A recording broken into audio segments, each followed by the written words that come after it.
ஹல்லேலூயா. ஸ்தோத்திரிக்கிற ராஜா, நன்றியோடு நாங்கள் ஸ்தோத்திரிக்கிறோம். இந்த நாளில் கூட அப்பா உம்முடைய நாமத்தை பிரஸ்தாபப்படுத்துகிற எந்த ஸ்தானத்தில் வந்து உங்களை ஆசீர்வதிப்பேன் என்று சொன்னீங்களப்பா, அந்த வார்த்தையின்படி இன்றைக்கு எங்கள் மத்தியில் வரீங்க. என்னை மறைத்து நீங்கள் வெளிப்படுங்க.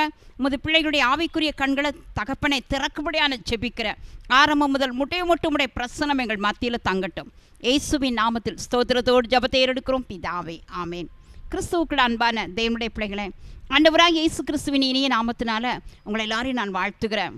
புலம்பல் 3ஆம் அதிகாரம் 63 கூட நாம் வாசிக்கிறோம்.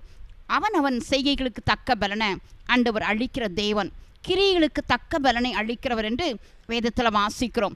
ஓசியா 4ஆம் அதிகாரம் 9 கூட அதே வார்த்தை தான். அப்போது நம்முடைய வாழ்க்கையில் நம்முடைய கிரியைகளை ஆண்டவர் பார்க்கிறார். வேதத்தில் இயேசு கிறிஸ்துனுடைய வாழ்க்கையை குறித்து யோவான் 17ஆம் அதிகாரம் 4 வாசிக்கிறோம். நீர் எனக்கு நியமித்த கிரியைகளை நான் செய்து முடித்தேன். அப்போது ஒவ்வொரு மனுஷனுக்கும் ஆண்டவர் ஒரு நியமித்திருக்கிறார், இந்த கிரியை நீ செய்யணும், இப்படி நீ வாழ்க்கையில் இப்படியா எனக்கென்று நீ கிரியை நடப்பிக்கணும். ஆனால் இன்றைக்கு இந்த உலகத்தை பார்க்குறோம், மாம்சத்தின் கிரியைகள் அதிகமாய் பெருகி கொண்டு வருகிறத நம்ம பார்க்குறோம். வேதத்தில் கலாத்தியர் 5ஆம் அதிகாரம் 19, 20, 21 வசனத்தை நீங்கள் வாசிங்கன்னா அங்கு மாம்சத்தின் கிரியைகள் என்று ஒரு பெரிய லிஸ்ட் இருக்குது. 17 குணாதிசயங்கள். அப்போது இந்த குணம் இருக்கிற வரையிலும் பரலோக ராஜ்யத்துக்குள்ளே போகவே முடியாது என்று அப்பா அழகாக சொல்கிறார். அந்த மாம்சத்தின் கிரியைகளை கோபம், வைராக்கியம், பில்லிசூனியம், பகை, கொலை, வெறி, இப்படி பைபிளில் ஒரு பெரிய லிஸ்ட் இருக்குது கர்த்தருடைய பிள்ளையே. அப்போ நம்ம உதாரணமாக நம்முடைய வாழ்க்கையில் சில நேரங்களில் நம்முடைய ஜபங்களுக்கு பதில் வராமல் போவதற்கு காரணம் நம்முடைய கோபம். வேதத்தில் மத்தேயு 5ஆம் அதிகாரம் 22வது வசனத்தை நீங்கள் வாசிங்கன்னா, தன் சகோதரனை நியாயமில்லாமல் கோபித்து கொள்கிறவன் அவன் நியாய தீர்ப்புக்கு ஏதுவாக இருக்கிறான் என்று.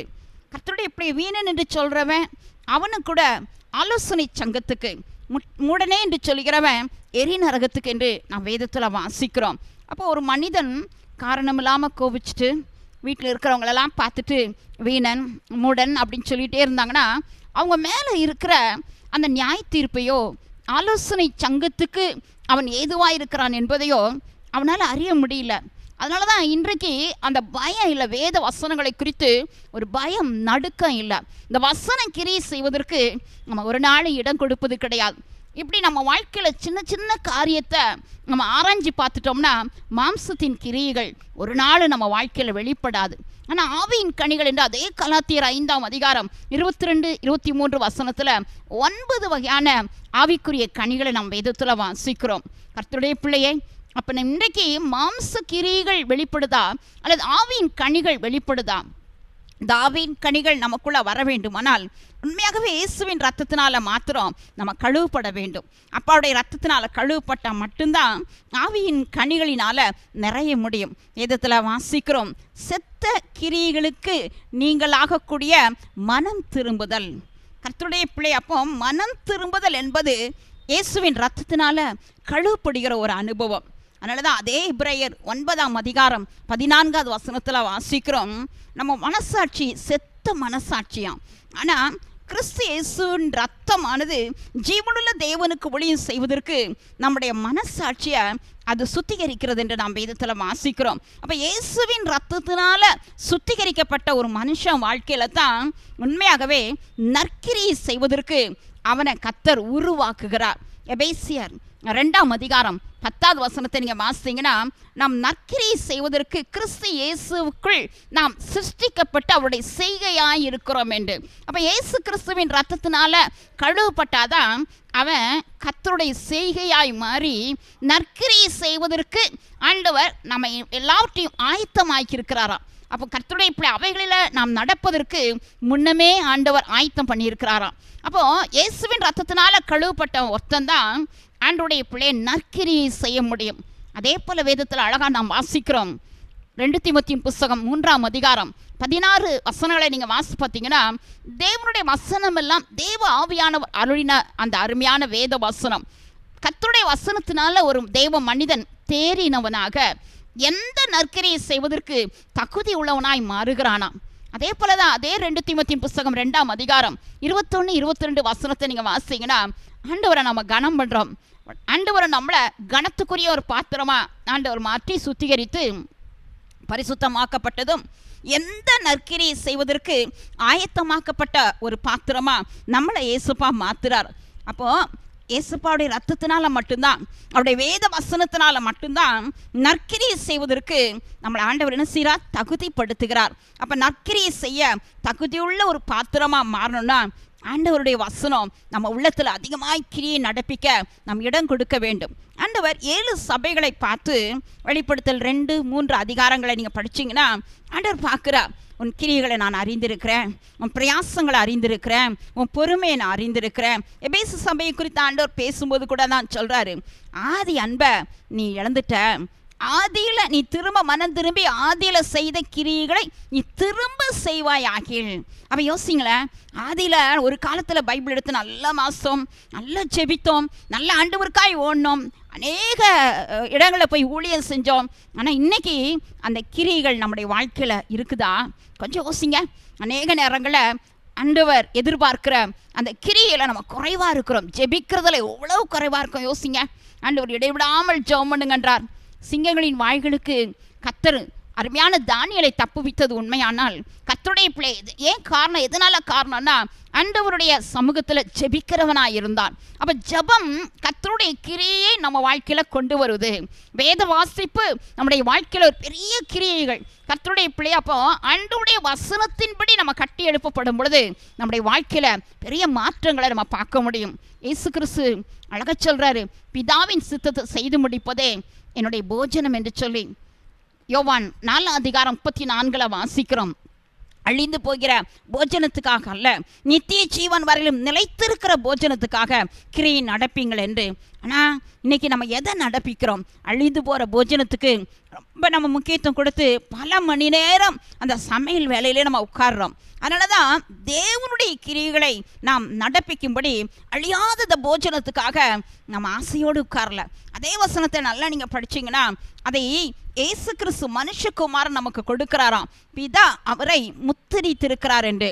அப்போ யோசிங்களேன், அந்த அழியாத அந்த போஜனம் அப்பாவுடைய கையிலேருந்து தாங்க வரும். அதனால தான் மனுஷன் கர்த்தருடைய வாயிலிருந்து புறப்படுகிற ஒவ்வொரு வார்த்தையினாலும் பிழைப்பான் என்று நாம் வேதத்தில் வாசிக்கிறோம். அப்போ அப்பா வார்த்தையை நம்ம உட்கொள்ள ஆரம்பிக்கும் போது அதுதான் அழியாத ஒரு போஜனம், அழியாத தேவனுடைய அந்த கிரியை. கர்த்தருடைய பிள்ளையை யோபு சொல்கிறான், எனக்கு வேண்டிய ஆகாரத்தை பார்க்கலும் உமது வேத வசனங்களை அதிகமாக நான் காத்துக்கொள்கிறேன். அப்போது கர்த்தருடைய வசனங்களை ஆவலாக நான் வாசிப்பது ஒரு பெரிய கிரியை. அதை கர்த்தர் கனம் பண்ணுறார். ஒரு நாள் இந்த நாளில் அருமையான இஸ்ரவேல் ஜனங்க மன்னாவை போய் பொறுக்கிறாங்க. அது கர்த்தர் சோதித்து பார்க்குறா. அனுதினமும் ஒரு ஓமர், ஒவ்வொரு தலைக்கு ஒரு ஓமர் பொறுக்கிறாங்களா? யாத்திராகமம் 16 அதிகாரம் 16வது வசனத்தில் வாசிக்கிறோம். அப்போ நம்ம ஆவிக்குரிய ஜீவியத்தில் கர்த்தருடைய கிரியைகள் வெளிப்பட என்ன நம்ம செய்கிறோம்? வேதத்தில் துர்காள் என்று சொல்லப்பட்ட அந்த சீஷி குறித்து நம்ம பைபிளில் வாசிக்கிறோம். அப்போஸ்தலர் 9 அதிகாரம் 36 அவள் மிகுந்த நற்கிரிகளை செய்கிறா. அவள் செய்த அந்த கிரியைகள் அவள் மரித்து போகிறா. மரித்தப்புறம் பிற்பாடு அநேக விதவையான பெண்கள் சொல்கிறாங்க, அவள் எங்களுக்கு இந்த காரியமெல்லாம் செய்தா, எங்களுக்கு எவ்வளோ நல்ல நற்கிரிகளை செய்தாங்க என்று அவளுக்கு கொடுத்த, மற்றவங்களுக்கு கொடுத்ததான அந்த பொருட்களை, அந்த துணிமணிகளை காண்பித்து எல்லாரும் அவளை குறித்து சாட்சி கொடுக்குறாங்க.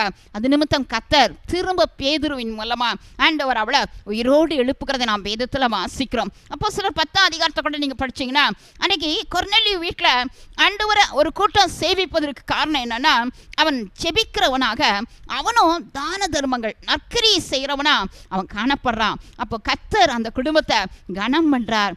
அப்பாவுடைய காரியமா நம்ம எவ்வளவு நம்ம ஆண்டோடைய பாதத்தில் நம்ம செலவு பண்ணுறோம் கொஞ்சம் யோசித்து பாருங்க. இன்னும் நீங்கள் பைபிள் எடுத்து நீங்கள் வாசித்தீங்கன்னா கர்த்தருடைய பிள்ளைகள் வாழ்க்கையில் இந்த கடைசி காலத்தில் வாழ்கிறோம். 1 யோவான் 3 அதிகாரம் 12வது வசனத்தை நீங்கள் வாசிங்கன்னா, பொல்லாங்கான காரியத்தை நடப்பித்த அந்த காயின், பொல்லாங்கான கிரியைகளை நடப்பித்த அந்த காயின் என்று நாம் வேதத்தில் வாசிக்கிறோம். ஆனால் சொந்த சகோதரன் ஆபேல் நீதியுள்ள கிரியைகளை நடப்பிக்கிறானா? அப்போ இன்னைக்கு இயேசுப்பா நம்மிடத்தில் எதிர்பார்க்கிறது, நீதியின் கிரியை நடப்பித்த அந்த ஆபேல் தன்ட்ட இருந்ததான மேன்மையான காணிக்கையை கொண்டு கர்த்தருக்கு அவன் கொடுக்கறத நாம் வேதத்தில் வாசிக்கிறோம்.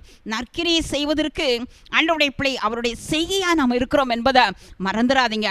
நற்கிரிக்கு உன்னை நீ மாதிரியாய் காண்பி என்று தீத்து 2 அதிகாரம் 7வது வசனத்தில் வாசிக்கிறோம். நற்கிரியை செய்வதற்கு நாம் பக்தி வைராக்கியம் உள்ளவர்களாய் மாற வேண்டும் என்று தீத்து 2:14 வாசிக்கிறோம். நம்ம கனியற்றவளாயிராதபடி நம்ம கனி கொடுக்கணும்னா நம்ம மிகுந்த நற்கிரிகளை செய்ய வேண்டும் என்று தீத்து 3ஆம் அதிகாரம் 17 வசனத்தில் நாம் வாசிக்கிறோம். அப்போ ஏசுப்பா பிள்ளைக இன்னைக்கு நம்ம ஜீவியத்தில் நற்கிரியை செய்ய நம்மை தகுதி உள்ளவர்களாய் ஆண்டவர் வச்சிருக்கிறார். ஆனால் அந்த கிரியைகள் நமக்குள்ளாய் வெளிப்படுகிறதா கொஞ்சம் யோசித்து பாருங்க.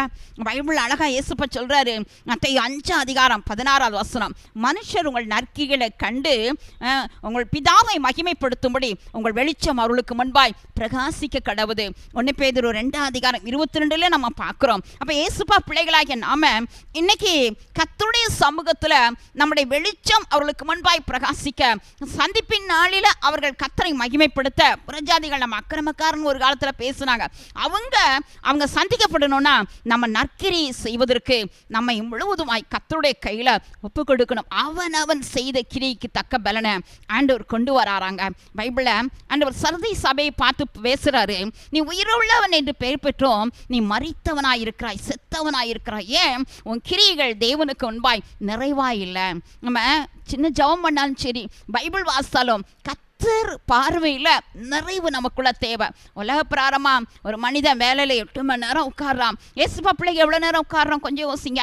மார்த்தாள் அவ கிரியை செய்கிறா, என்ன செய்தான்லாம் போடப்படலை. ஆனால் மரியாள் அப்பா பாதத்தில் உட்காந்து வசனத்தை கேட்குறா. அவளை ஆண்டவர் சொல்றார், தன்னை விட்டு எடுபடாத நல்ல பங்கு அவ தெரிந்து கொண்டா. அதுதாங்க ஆண்டவர் நம்மிடத்தில் எதிர்பார்க்கிற ஒரு மேலான ஒரு கிரியை. கர்த்தருக்கு கிரியை செய்கிறவளா நம்மை அர்ப்பணித்திருக்கிறோமா? நெகேமியா காலத்தில் நெகேமியா 13ஆம் அதிகாரத்தை முழுசு நீங்கள் வாசித்து பாருங்க. அந்த 14வது வசனம் அழக சொல்லுது, ஆலயத்துக்காக அதன் முறைமைகளுக்காக நான் செய்த கிரியைகளை குலைத்து போடாதபடி அப்பா எனக்கு நன்மை உண்டாக என்னை நினைத்தருளும். ஏன்னா அங்கே பைபிளில் வாசிக்கிறோம் 13ஆவது அதிகாரத்தில், அங்கு நெகேமியாவின் காலத்தில் என்னெல்லாம் தவறு நடந்தது. கர்த்தருடைய ஆலயத்துக்குள்ளாக அந்த தொபியாவுக்கு ஒரு அறை கொடுக்கப்பட்டுச்சான். அங்கே ஆசாரியருடைய அவங்க பிள்ளைகள் இப்படிப்பட்ட தவறான சம்பந்தங்கள் அவங்க செய்கிறாத நம்ம பைபிளில் வாசிக்கிறோம். அப்போ ஆண்டவருடைய சமூகத்தில் இந்த அருமையான நெகேமியா எழுந்து கர்த்தருக்கென்று வைராக்கியம் பாராட்டுகிறார். ஒரு பிணக்காசு எழுந்து என்னாகமம் 25ஆம் அதிகாரத்தில் கர்த்தருக்கு பிரியமில்லாத காரியத்தை நிர்மூலமாக்குறதை நாம் வேதத்தில் வாசிக்கிறோம். அப்போ இயேசுப்பா பிள்ளைங்க இன்னைக்கு கர்த்தருடைய ரத்தத்தினால கழுவப்பட்ட பிள்ளைங்க, ஆனால் இன்னைக்கு என்ன செய்கிறோம்? கர்த்தருக்கென்று வைராக்கியம் இருக்குதா? இயேசு கிறிஸ்து கர்த்தருடைய பிதாவை குறித்ததான ஆலயத்தை குறித்து ஒரு பக்தி வைராக்கியத்தினால அங்கிருந்ததான காசுக்காரர்களை, அங்கு கடை விற்பனை செய்கிறவர்களை, புறா விற்பனை செய்கிறவர்களை அடிக்கிறத நாம் வேதத்தில் வாசிக்கிறோம். ஆனால் இயேசுப்பா பிள்ளைங்க இன்னைக்கு எவ்வளோ காரியத்தில் துர்க்கிரிக்கு தான் நம்ம பங்குள்ளவர்களாக இருக்கிறோம். இது கடைசி காலம். ஆண்டவராக இயேசு ரொம்ப அழகாக சொல்கிறார், அவபக்தி உள்ளவர்கள் நிறைந்த இந்த உலகத்தில் ஆண்டவருடைய பிள்ளைகளாகிய நம்ம வாழ்கிறோம். ஆனால் பக்தியின் வேஷத்தை தரித்து கொண்டு அதன் பலனை மறுதளிக்கிறவருடைய கூட்டங்கள் மத்தியில் நம்ம வாழ்கிறோம். ஆனால் இயேசுப்பா பிள்ளைகளாகிய நாம இந்த பூமியில கர்த்தருடைய பிள்ளைய இந்த பூமியில உண்மையான ஒரு பக்தியோடு நம்ம வாழ்கிறோமா? உண்மையான நற்கிரியை செய்கிறவர்களா இருக்கிறோமா? கர்த்தர் நம்முடைய கிரியைகள் ஒவ்வொன்றையும் பார்த்துட்டே இருக்கிறாருங்க. பைபிள பிரசங்கி புஸ்தகம் 12ஆம் அதிகாரம் கடைசி வசனத்தை எடுத்து நீங்க வாசிங்கன்னா, நம்ம செய்கிற ஒவ்வொரு கிரியைக்கும் அந்தரங்கமான ஒவ்வொரு காரியங்களுக்கும் நன்மையானாலும் தீமையானாலும் நியாயத்தில் கொண்டு வந்து நிறுத்துவாராங்க. பிரசங்கி 3ஆம் அதிகாரம் 17ஆம் வசனத்தை கூட வாசிங்க. சகல எண்ணங்களையும் செய்கைகளையும் அந்தரங்கமான ஒவ்வொரு காரியத்தை குறித்தும் நம் நியாய தீர்ப்பு நாளில் நாம் நிற்க வேண்டும் என்று பைபிளில் வாசிக்கிறோம். கர்த்தருடைய பிள்ளை அப்படிப்பட்ட ஒரு கொடிய காலம் வந்துட்டு இருக்குது. ஆனால் இயேசுப்பா பிள்ளைங்க இன்னைக்கு கர்த்தருடைய பிள்ளை நம்ம எண்ணங்களில் எப்படிலாம் நம்ம வீட்டில் தாறுமாறாக நம்ம யோசிக்கிறோம். யோசிங்க, யாருமே பார்க்கலன்னு என்னெல்லாம் தப்பு பண்ணிட்டு இருக்கோம். யோசிங்க, மொபைலில் எத்தனை காரியத்தில் தவறான காரியத்தை பண்ணிட்டு இருக்கோம். யோசிங்க, ஏசப்பா பார்க்குறாருங்க, அப்பா பார்க்குறாருங்க, எப்போது நான் உன் கூட இருக்கிறேன்றாரு, உன் கூட நான் உன்னை விட்டு விலகலைன்றாரு. ஆனால் நம்ம கிரியைகள்லாம் பாருங்க, கர்த்தரை துக்கப்படுத்தக்கூடிய ஒரு கிரியாக காணப்படுது. எனக்கு காலத்தில் அவபக்தி உள்ளவர்கள் நிறைந்த இந்த உலகம், அந்த நாட்களில் அவபக்தியானவர்கள் செய்கிற அந்த கிரியை நிமித்தம் அவர்களை கண்டிக்க ஆண்டவர் வருவார் பைபிளை வாசிக்கிறோம். அவபக்தி உள்ளவர்கள் என்ன செய்கிறாங்களாம்? பேசின கடினமான அவபக்தியான வார்த்தை. அப்போ அந்த கடைசி காலத்தில் வாழ்கிறோம் கர்த்தருடைய பிள்ளையே. அந்த நாட்களில் எனக்கு காலத்திலே இப்படி இருந்ததுன்னா கர்த்தருடைய பிள்ளைகளாகி நம்ம இந்த கடைசி காலம், ஏன்னா பைபிள் ஆண்டவர் அழக சொல்றார், நோவா காலம், லோத்து காலம், அந்த காலம் போல தான் இந்த காலம் இருக்கும். அவங்க எப்படி அவங்க அதை சாப்பிட்டு நல்ல ஜாலியாக வாழ்க்கையில் வாழ்ந்தாங்க, அதே போல தான் இன்னைக்கு இருக்கிறாங்க. வாழ்க்கையில் இம்மைக்காய் மாத்திரம் ஆண்டவரை தேடுறாங்க, சுகபோக வாழ்க்கையை தான் விரும்புகிறாங்க. ஒருவரும் பரலோகத்தை குறித்து பார்ப்பதில் குறைவுள்ளவர்களாக காணப்படுறாங்க. அப்போ நம்ம கிரியைகள் ஆண்டவருடைய பிள்ளையை கர்த்தருக்கு முன்பாக நிறைவாக இருக்குதா அல்லது குறைவுள்ளதாக இருக்குதா? இந்த கடைசி காலத்தில் வாழ்கிறோம். கர்த்தர் கர்த்தருக்கு நம்ம கிரியை நடப்பிக்க நம்மை அர்ப்பணிக்கிற ஒரு நேரத்துக்குள்ள வந்திருக்கிறோம். தேவப்பிள்ளை, இனி காலம் செல்லாது, கொடிய காலத்துல வாழ்கிறோம். இனி வரப்போகிற காலங்கள் குறைவா இருக்கு, அப்படினால குறுகின காலமா இருக்கு, அப்படினால கர்த்தருக்கு கிரியை நடப்பிக்க நம்மை அர்ப்பணிக்க கடமைப்பட்டிருக்கிறோம். தேவனுடைய பிள்ளையை வெளிப்படுத்தல் 14ஆம் அதிகாரம் 13ஆம் வசனத்தை எடுத்து நீங்க வாசிங்கன்னா, பரலோகத்திலிருந்து ஒரு சத்தம், ஆட்டுக்குட்டியானுடைய சத்தம். என்ன சத்தம்? கர்த்தருடைய பிள்ளை, கிறிஸ்துவுக்குள்ள மரிக்கிறவங்க பாக்கியவான்க, அவங்க தங்களுடைய பிரயாசங்களை விட்டு ஒழிந்து இளைப்பாறுவார்கள். அவருடைய கிரியைகள் அவர்களோடு கூட படுத்துக்கொள்ளுமா? யோசிங்களேன். மண்ணில் நம்ம போய் கொஞ்ச காலம் படுக்க வேண்டிய சூழ்நிலை உண்டாகலாம். ஆனால் அந்த காலத்தில் நம்ம பிரயாசங்கள் எல்லாம் நம்ம விட்டு ஓய்ந்து ஜெபிக்கிறது, வேத வாசிப்பு, ஊழியம் எல்லாம் கொஞ்சம் ஓய்ந்து நம்முடைய கிரியைகள் எல்லாம் நம்மளோடு வந்து இளைப்பாருமாங்க. கர்த்தருடைய இப்படி ஆவியானவரும் ஆமேன் என்று திருவுளம் பற்றுகிறார் என்று நாம் வேதத்தில் வாசிக்கிறோம். அப்போ அங்கு பிதா, குமாரன், பரிசுத்தாவின் நாமத்தினாலதான் இந்த வசனம் எழுதப்பட்டிருக்குது. என்னை விசுவாசிக்கிறவன் நான் செய்த கிரியைகளை பார்க்கலும் மேலானவர்களை செய்வான் என்று நம்ம பைபிளில் வாசிக்கிறோம். ஆனால் இயேசுப்பா பிள்ளைகளாகிய நாம ஆண்டவர் மேல விசுவாசம் இல்லாதபடினாலதான் இன்னைக்கு எத்தனையோ தவறான காரியங்களை நம்ம மனதில் ஆண்டவருக்கு சத்துருக்களாய் இருக்கிறோம். ஆண்டவருக்கு பிரியமில்லாத காரியங்களை செய்து கொண்டிருக்கிறோம். நற்கிரியை செய்வதில் பக்தி வைராக்கியம் தேவை. நற்கிரிகளாகிய கனிகளை நம்ம கொடுக்கிறவளாய் நாம காணப்படணும். தேவனுடைய பிள்ளையை, இந்த கடைசி காலத்துல வாழ்கிற நாம நம்முடைய கிரியைகள் கர்த்தருக்கு முன்பாக நிறைவுள்ளதாய் இருக்கிறதா அல்லது குறைவுள்ளதாய் கர்த்தர் பார்க்க இருதயங்களின் அந்தரங்கங்களை பார்க்கிறோம். யோனா காலத்துல ஒரே ஒரு பிரசங்கம் தான் பண்றான். பிரசங்கத்தை ஆண்டவர் சொல்றாரு, 40 நாள்ல இந்த தேசம் கவிழ்க்கப்படும். ஆனா அந்த பட்டணம் ஆண்டவருடைய பிள்ளைகளாகி அவங்க எல்லாம் சேர்ந்து உபவாசிக்கிறாங்க. மிருகங்கள் முதற்கொண்டு உபவாசித்து எல்லாரும் ஆண்டவரை நோக்கி பார்க்குறாங்க. அந்த 3ஆம் அதிகாரத்தினுடைய கடைசி வசனம் சொல்லுது, ஆண்டவர் பார்வையில் அவங்க பொல்லாத கிரியைகளை விட்டு மனம் திரும்பி கர்த்தருடைய அன்புக்குள்ள வந்தோடனே ஆண்டவர் அந்த நகரத்துக்காக பரிதபிக்கிறதை நாம் வேதத்தில் வாசிக்கிறோம். அவர் சொன்ன அந்த தீங்கை அவங்க செய்யவே இல்லை. 4ஆம் அதிகாரத்தினுடைய கடைசி பகுதியை எடுத்து நீங்கள் வாசிங்க. அந்த தேசத்துக்காக, அந்த நினிவே பட்டணத்துக்காக ஆண்டவர் பரிதபித்து ஆண்டவர் அவர்கள் மேலே இரக்கம் காராட்டுகிறதை நாம் வேதத்தில் வாசிக்கிறோம். அப்ப நம்ம கிரியைகள் பொல்லாத கிரியைகளா இருக்குதா, துர்க்கிரியைகளா காணப்படுகிறதா, அல்லது காயின் கிரியை போல ஆண்டவருடைய சமூகத்தில் ஒரு எரிச்சலோடு காணப்படுகிறோமா, அல்லது ஒருவேளை கோபம், காரணமில்லாத கோபம், வீணனே என்று சொல்றது, நம்ம முட்டாள் என்று சொல்றது, தண்டன் சொல்றது, இந்த வார்த்தைகளை நம்ம வாயில வருமானால் ஆண்டவருடைய பிள்ளை நம்ம அறியாத ஒரு நியாய தீர்ப்பு நம்ம மேல இருக்கிறது என்பதை நீங்க மறந்துடாதீங்க. கடைசி காலத்துல வாழ்கிற நாம இன்றைக்கு கர்த்தருடைய கையில நம்மை அர்ப்பணிக்க போறோம். தேவன் விரும்புகிற ஒரு பரிசுத்தம் நமக்குள்ள தேவை. ஆண்டவருடைய பிள்ளையை, அது மாத்திரமல்ல, கர்த்தருடைய வசனம் அழகா சொல்லுதுங்க, கர்த்தர் நம்முடைய கைகளின் பிரயாசங்களை ஆண்டவர் ஆசீர்வதிக்க வல்லமை உள்ளவராயிருக்கிறார். உபாகமம் 15ஆம் அதிகாரம் 10வது வசனத்தை எடுத்து நீங்க வாசித்து பாருங்க. அப்ப அழகா சொல்றார், ஏழைகளுக்கு நம்ம உதவி செய்வதற்கு தான் நம் கையின் பிரயாசமே ஆசீர்வதிக்கப்படுது. வானத்தின் நல்ல பலகனியை நான் திறக்கிறேன் என்றார். ஆண்டவருடைய ஆசீர்வாதம் இந்த கைகளில் வந்து இறங்குது. ஆனா இன்னைக்கு அந்த கைகளின் கிரியை அழிக்கப்படுவதற்கு என்ன தெரியுமாங்க காரணம்? இந்த பைபிள் எடுத்து நீங்க வாசி பார்த்தீங்கன்னா, பிரசங்கி 5ஆம் அதிகாரம் 6வது வசனம் சொல்லுது, உன் மாம்சத்தை பாவத்துக்குள்ளாக்க உன் வாய்க்கு இடங்கொடாத, அது புத்தி பிசகினால் ஆனது என்று தூதனுக்கு முன்பாக சொல்லாத, கர்த்தர் உன் கைகளின் பிரயாசத்தை அழிப்பானேன் என்று நாம் வேதத்தில் வாசிக்கிறோம். அப்ப கைகளின் கிரியை அழிக்கப்படுவதற்கு ஒரே காரணம் வார்த்தை தாங்க. வார்த்தையினால ஆண்டவரை நம்ம துக்கப்படுத்த ஆரம்பிக்கிறோம். எத்தனையோ நேரங்களில் தவறான வார்த்தைகள், ஜீவனுக்குரிய வார்த்தை பேசலங்க, மரணத்துக்குரிய வார்த்தைகள் நம்ம உதடுகள்லேருந்து வருது. கடைசியில் நம்முடைய கைகளின் பிரயாசமெல்லாம் அழிந்து போகுது.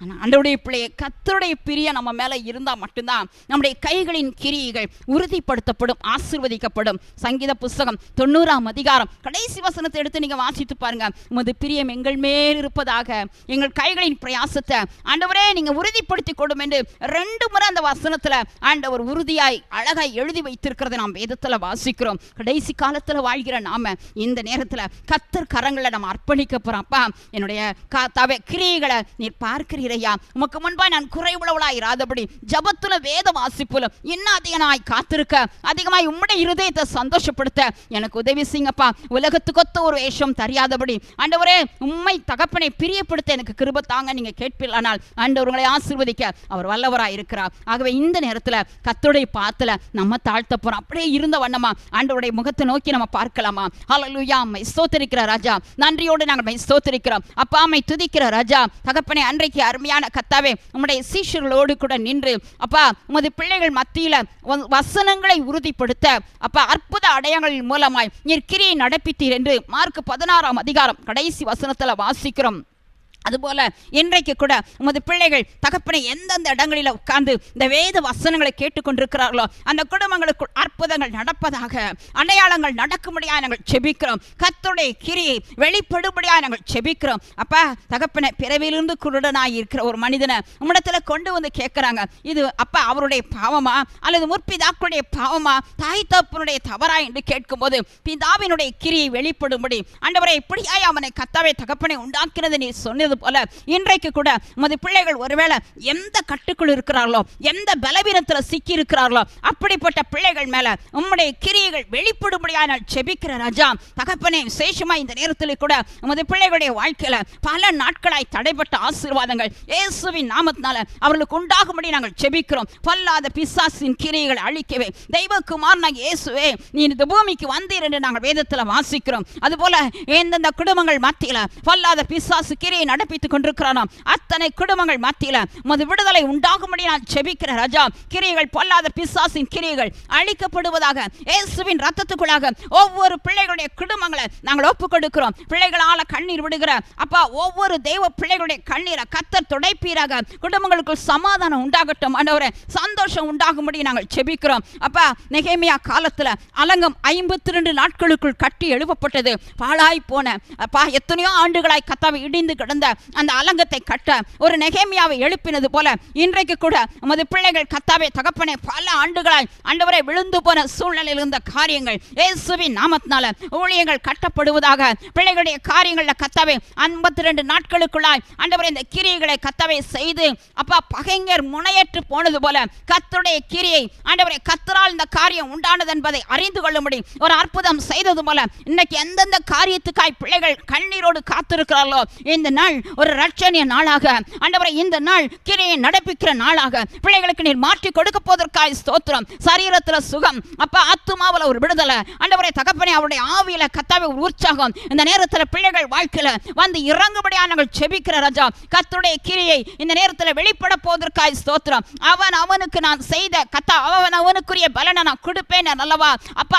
அவன் கர்த்தாவே தகப்பனே இயேசுப்பா என்னென்ன காரியங்களுக்காய் கிரியை நடப்பித்தானோ அந்த கிரியைக்கு தக்க பலனை நீர் கொண்டு வருகிற தெய்வமா இருக்கிறபடினால கர்த்தருடைய கரம் இந்த நேரத்தில் கர்த்தாவே பிள்ளைகள் மேல நீட்டப்பட்டு இன்னும் இயேசுவுக்காய் கிரியை நடப்பிக்க இதுவரையிலும் செய்த கிரியைகளை பார்க்கலாம் இன்னும் உற்சாகத்தோடு உடைய ஊழியர்களை கர்த்தாவே செய்ய பிள்ளைகளுக்கு கர்த்தர் நீர் உதவி செய்ய போவதற்காக ஸ்தோத்திரம். தனிப்பட்ட ஜப வாழ்க்கை, இடிந்து போன அப்பா தகப்பனே வேத வாசிப்பு இவைகள் கட்டி எழுப்பப்படும்படியாக நாங்கள் செபிக்கிறோம். தாவீதின் விழுந்து போன கூடாரத்தை கட்டி எழுப்பின தேவன் இன்றைக்கு கூட பழுதானவர்களை சீர்படுத்தி ஆண்டவரை கட்டி எழுப்புவீராக. எல்லா துதியான மகிமை எடுத்துக்கங்க. இயேசுவின் நாமத்தில் ஸ்தோத்திரத்தோடு ஜபத்தை எடுக்கிறோம் பிதாவே. ஆமென், ஆமென், ஆமென்.